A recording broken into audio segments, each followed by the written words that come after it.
நான் எவ்வளவு உயர்வான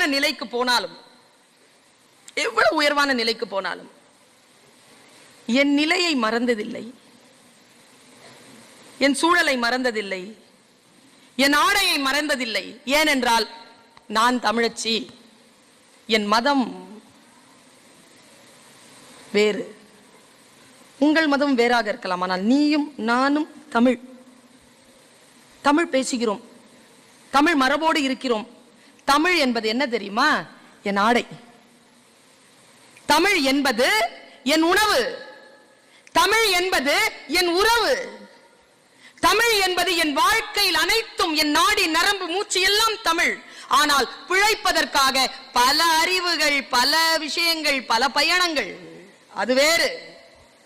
இங்க வந்து நின்ன உங்க ஆட்கள் எங்களுக்கு ஒரு மரியாதை செலுத்தினாங்க. நீங்க பாத்தீங்களான்னு தெரியல.